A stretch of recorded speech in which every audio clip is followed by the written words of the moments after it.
enamored of the present world, deserted me and went to Thessalonica. Crescens to Galatia, and Titus to Dalmatia. Luke is the only one with me. Get Mark and bring him with you, for he is helpful to me in the ministry. I have sent Tychicus to Ephesus. When you come, bring the cloak I left with Carpus in Troas, the papyrus rolls, and especially the parchments. Alexander the coppersmith did me a great deal of harm. The Lord will repay him according to his deeds. You too be on guard against him, for he has strongly resisted our preaching. At my defense, no one appeared on my behalf, but everyone deserted me. May it not be held against them. But the Lord stood by me and gave me strength, so that through me the proclamation might be completed, and all the Gentiles might hear it. The word of the Lord. Thanks be to God.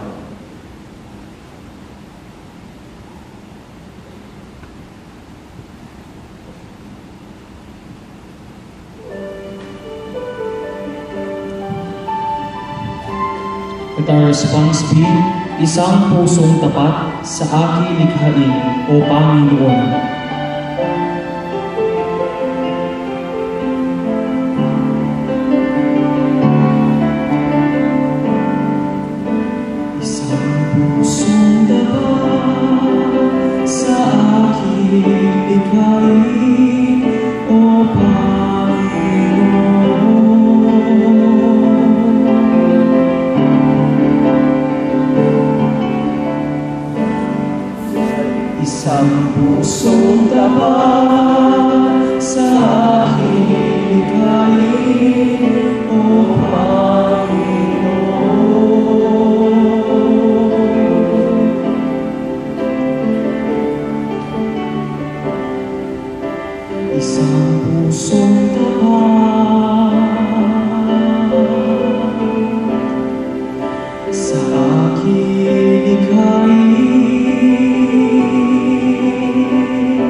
Please stand.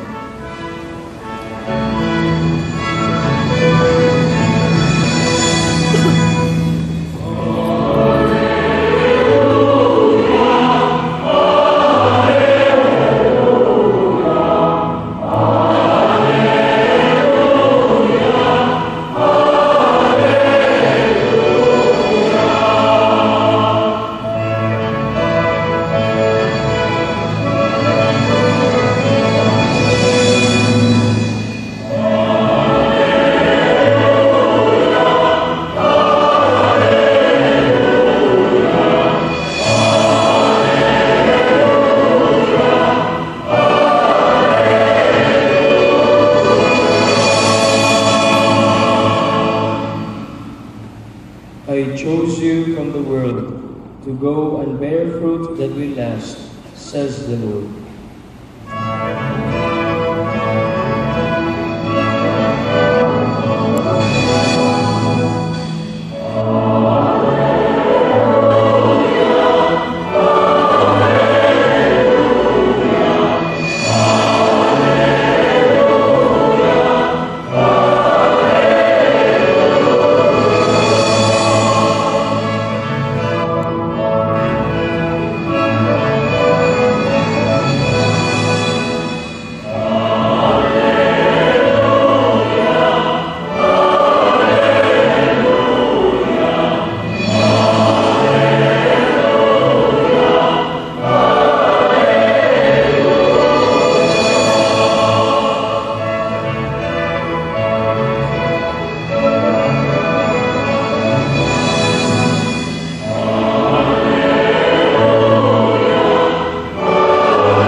The Lord be with you.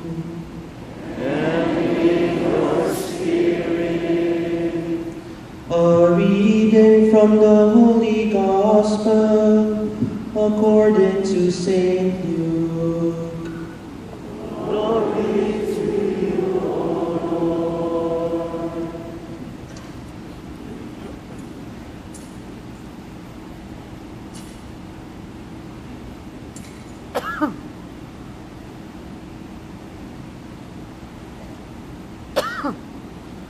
The Lord Jesus appointed 72 disciples, whom he sent ahead of him in pairs to every town and place he intended to visit. He said to them, "The harvest is abundant, but the laborers are few. So ask the master of the harvest to send out laborers for his harvest. Go on your way. Behold, I am sending you like lambs among wolves. Carry no money bag, no sack, no sandals, and greet no one along the way. Into whatever house you enter, first say, 'Peace to this household.' If a peaceful person lives there, your peace will rest on him. But if not, it will return to you. Stay in the same house and eat and drink what is offered to you, for the laborer deserves payment. Do not move about from one house to another. Whatever town you enter and they welcome you, eat what is set before you. Cure the sick in it, and say to them, 'The kingdom of God is at hand for you.'"